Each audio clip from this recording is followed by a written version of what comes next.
there are 4 ways to make money. Only 4. If you take none of those 4 risks, you make no return. Since the early days of his career, hedge fund manager Mark Yusko invested in the technologies that would revolutionize commerce and media. Today, Yusko is convinced that those innovations were only the prologue of a much larger revolution that will disrupt the financial system. And the internet of value will be bigger than the internet, will be bigger than the mobile net. Why? Because as Newton said, we stand on the shoulders of giants. But as history has already shown, the more disruptive the innovation, the bigger the forces opposing it. The incumbents really don't want the disruptors to win. So they will fight really hard. They'll throw up regulatory barriers. They'll try to buy up the companies and shelve the technology. In the struggle between innovators and conservative forces, which side will prevail? And what are the assets that will define the future financial system? Find out in another exclusive Cointelegraph interview.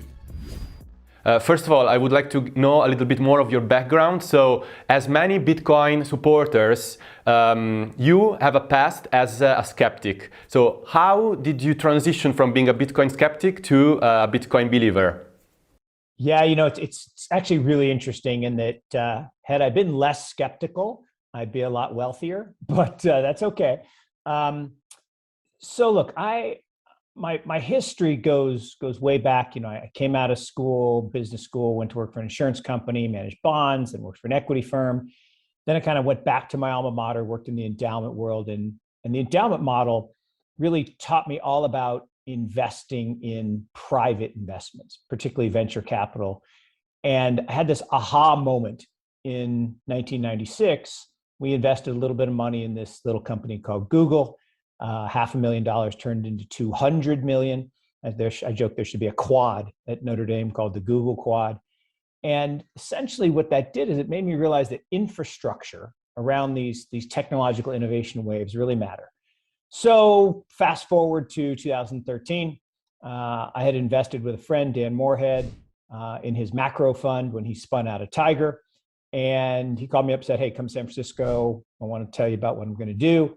And went out there and he said, look, I'm going to shut down my hedge fund and I'm going to spend the rest of my career focused on Bitcoin and blockchain. And I'm like, look, I wasn't running drugs on Silk Road. I was not a cryptography student. I didn't know what Bitcoin was in 2013. Unfortunately, I joke, the Winklevoss twins and I were introduced to Bitcoin about the exact same time. They're multi-billionaires. I'm not. So be it. Now, I also defend myself saying I didn't have $500 million to put into it, but I had something, but I didn't do it because even though Dan had conviction about it, I was skeptical. I didn't really understand. Now, what I did understand was infrastructure. So investing in his early funds has been great. Those funds are up 11, 12x. I think now more with the FTX deal, but that pales in comparison to the Bitcoin fund, which is up 350 times, best performing hedge fund in the history of hedge funds. So the short version of a very long tale, a lot of people have heard it already, is about 9 months later, I wrote one paragraph in a letter to investors, 40 pages, one paragraph saying Bitcoin might be an interesting special situation. Maybe throw a few basis points in, price was $500. I got hate. Giovanni, I got hate from my clients. I mean, like, we'll fire you. Don't talk about this stupid stuff. Go back to doing your job. It's like, wow. I mean, that is a violent reaction. So now what's interesting about that, the skepticism was quote unquote proven right in that the price fell. Over the next few months, the price went from $500 all the way down to $185. And of course I said, oh, see, everyone was right. No, they weren't right. Price is a liar. Stole that from John Burbank. And the value kept accreting. The value kept going up. So that was 2015. 2016, I finally got over the skepticism. Why? Because I did the work. I actually spent a year diving deeply into the technology, reading the white papers, really looking and talking to other people. And I had this aha moment. I mean, I couldn't make this up. I was literally behind the wheel of an RV in Eureka, California. And it hit me that this is simply an operating system. The blockchain technology is an operating system for the internet of value. And the internet of value will be bigger than the internet, will be bigger than the mobile net. And Bitcoin and other things are going to power that. Other cryptocurrencies are going to power that. And so finally convinced some clients to go in. 2017, finally took the really full plunge and formed Morgan Creek Digital, a subsidiary of Morgan Creek Capital. And over those last 4 years, I went from spending 5-10% of my time on this to now close to 100% of my time. I would like to point out the fact that you have always been keen on non-traditional investments, which is the endowment model of investing, which is something that you have been promoting for most of your investment career as a strategy of investment. Maybe can you guide us through the key points of this investment model and what role do digital assets play in it? Yep. So, you think about the endowment model, and it's a little bit misnamed. It really should be the multi-generational model because, multi-generational families have been following the same model for centuries, as have pension funds and other big asset owners. And it's really pretty simple. It focuses on a handful of core concepts. One is a value discipline, right? You want to buy things that are cheap and hold them for long periods of time, where price catches up to the value. Second is you have to be global. You can't, all the smart people don't live where you live, right? People in America think all the smart people live in America. People in China think all the smart people live in China. People in the UK think all the smart people live in the UK. It's just not true. And in fact, if you look at investment styles, people in America have more US investments. People in China have more Chinese investments. People in the UK have more UK investments. That makes no sense, right? It makes absolutely no sense. You should have a global portfolio.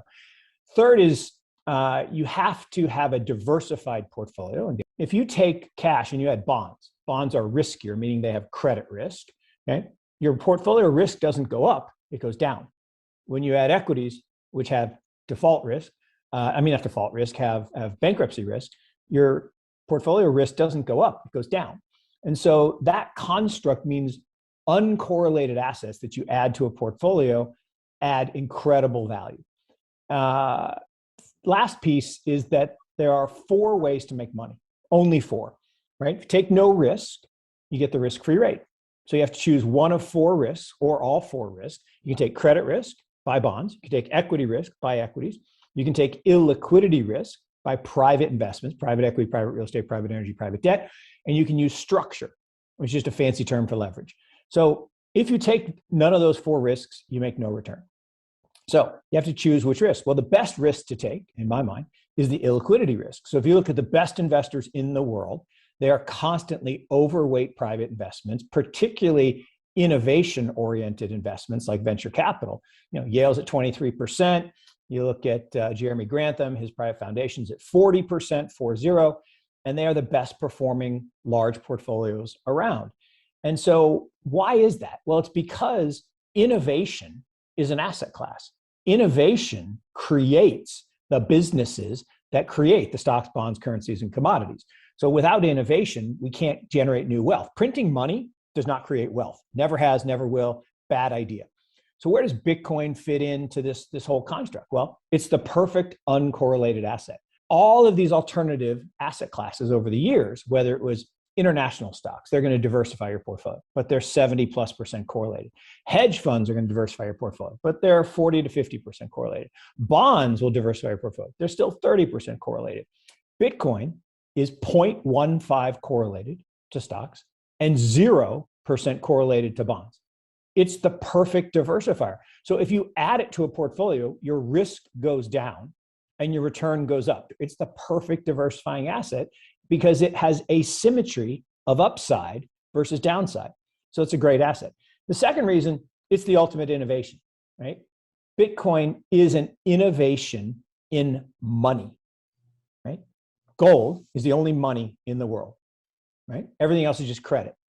And every other currency in the world has an associated liability, government debt.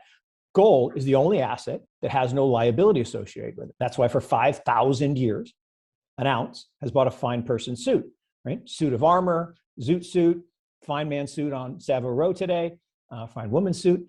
Okay, it is the ultimate store of value, but it's not very portable and it's not very divisible. It's really hard to break a bar of gold so I can give you half of it.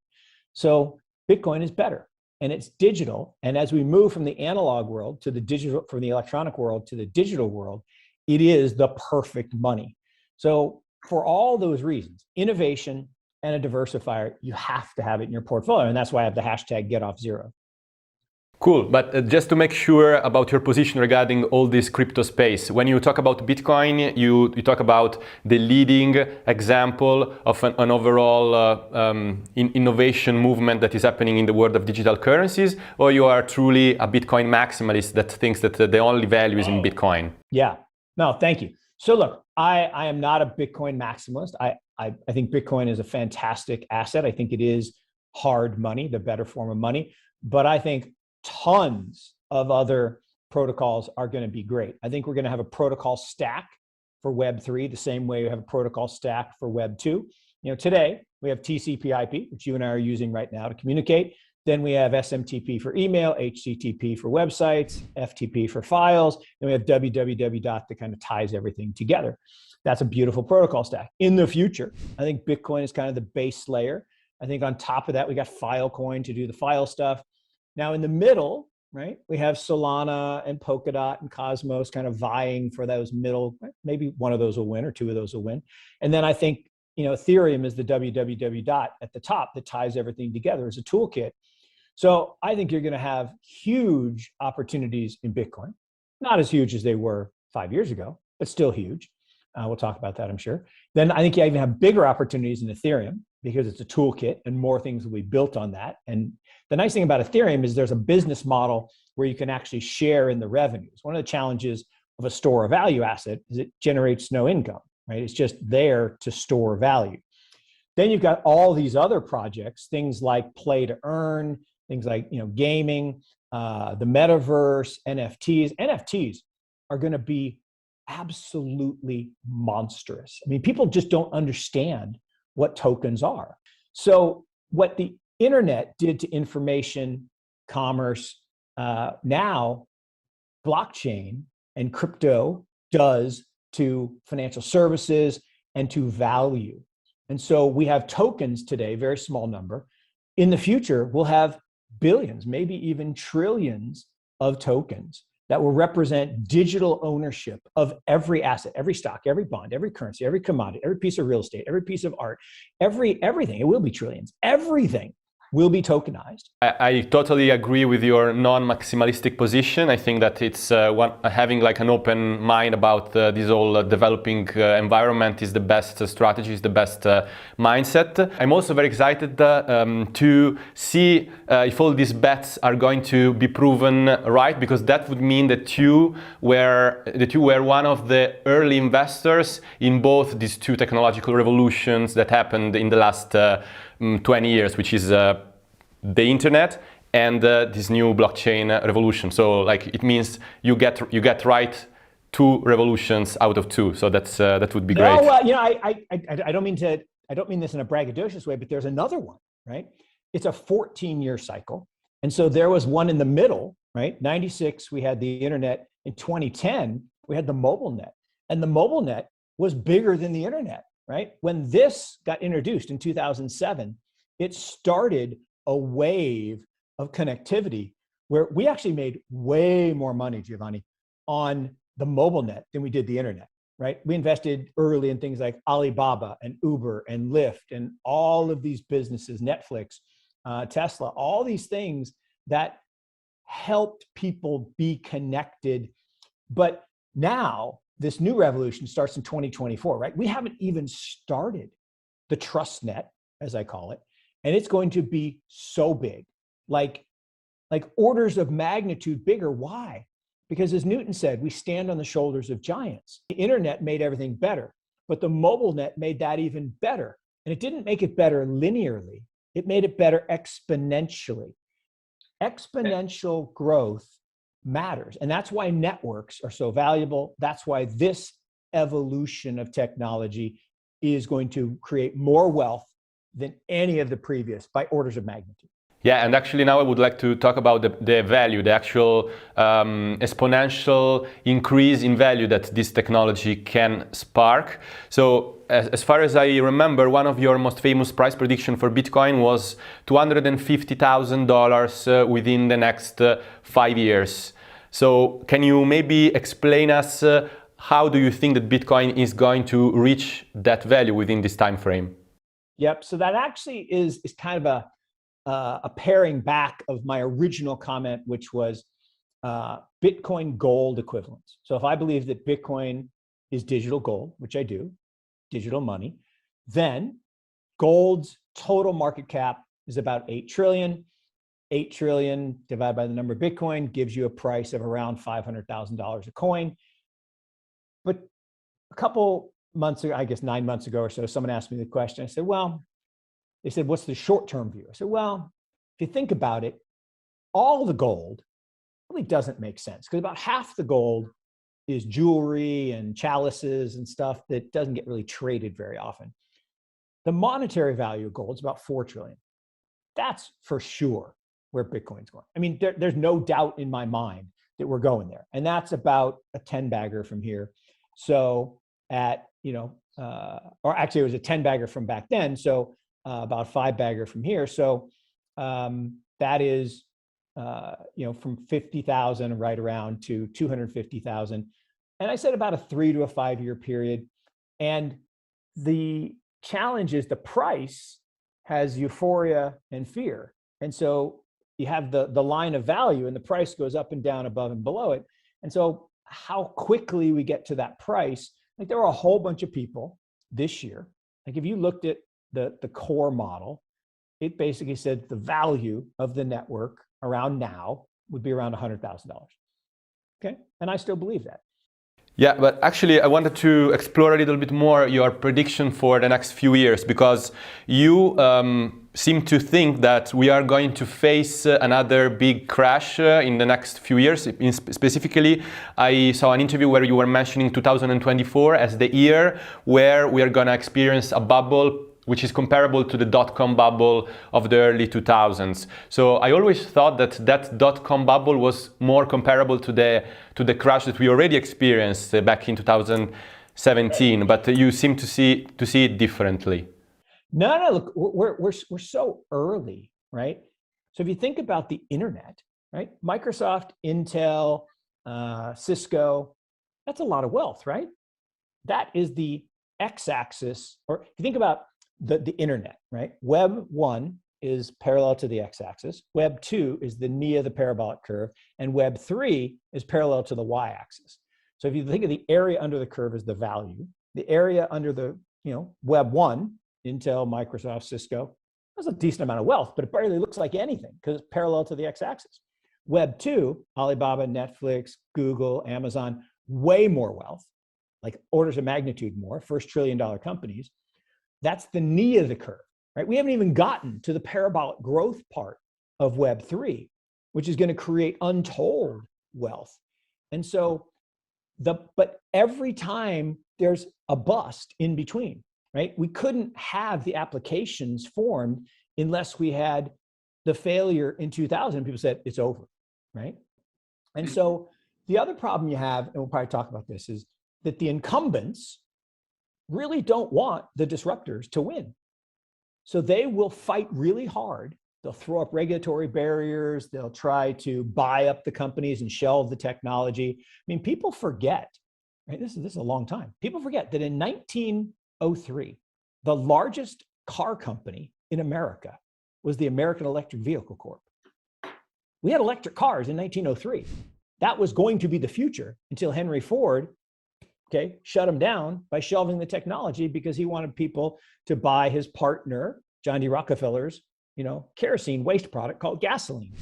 So now we have internal combustion engines. So for 100 plus years, we used inferior technology because commerce wins that way. And so the same thing's going to happen here is we'll have a bust. It'll probably be around regulatory friction. It'll probably be around fear. It'll probably be around the transition from infrastructure to applications. But on the other side, massive. Okay, that's very interesting because you mentioned the incumbents. So I have the feeling that in the previous cycles, when we were talking about the first development of the internet, the rise of these tech giants that like embodied the second stage of this whole process of the evolvement of the internet, we didn't have the threat that cryptocurrencies and digital assets in general seem to pose on centralized actors like banks, like financial intermediaries. So it seems that this time there are going to be a lot more odds to face in order to succeed in this revolution, because the opposing forces have much more incentive to prevent this revolution from happening. I think they have the same incentive. It's just different actors. Innovation always wins, but the incumbents will fight back. And there's no question there's no question that you're right, that look, financial services is far bigger than information and media and commerce, right? Those are big industries. Media industry is a big industry. Commerce is a big industry. And what Amazon did to mom and pop or Walmart, okay, that's big. I mean, people tried to put up barriers to, Amazon, and, you weren't allowed to buy more than this, and you could only spend so many hours on the internet, all kinds of things to try to slow down the growth of the things related to the internet. Same thing's going to happen in financial services. The problem is financial services is just bigger. I mean, money, right? We're talking $86 trillion globally. That's a big number. So when you mentioned the fact that there will be this correction and probably it's going to be related to regulatory hurdles, it seems to actually connect with my next question, which is related to something that Ray Dalio recently said at the SALT conference. He said, he was talking about the future of Bitcoin, and he was saying that if Bitcoin becomes really successful, regulators will try to kill it. So it seems that he was foreseeing this scenario that you were talking about, but I guess that for you, this is just a temporary hurdle, and then the curve will continue growing after it. Yeah, look, I mean, Ray's exactly right, but I should say he's approximately right. It's not the regulators that are trying to kill it. It's the incumbents that are trying to kill it by using the regulators. And that's been happening forever and ever and ever, right? When the horseless carriage was being replaced, when the horseless carriage was replacing horse-drawn carriages, what did the street sweepers and the buggy whip manufacturers do? They lobbied, fancy word for corruption. They paid regulators to throw up barriers to make, cars illegal in New York City. They tried that. What did the train companies do when airplanes came out? They tried to erect barriers to make it harder for the innovators to thrive.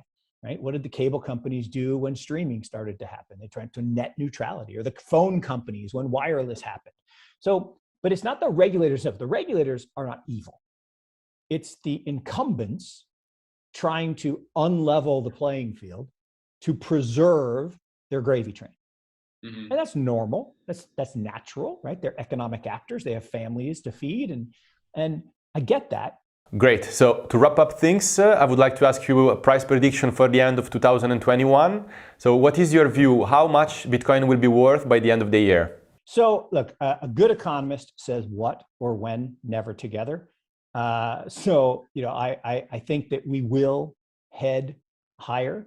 The problem is short-term prices are notoriously difficult because they really don't depend on value. They depend on sentiment, and there's so many variables over the next 3.5 months that could impact that. I'm probably in the camp that says we hover between kind of where we are and where we were in February. That I think we're unlikely to have that big parabolic blow off top that a lot of people are hoping for. I just don't see that. It's certainly possible. I mean, and that thing about it's like George Soros says it best, right? You should never think in point estimates. That's not the way the world works. There's a range of outcomes, and is not always normally distributed. It's skewed one way or the other.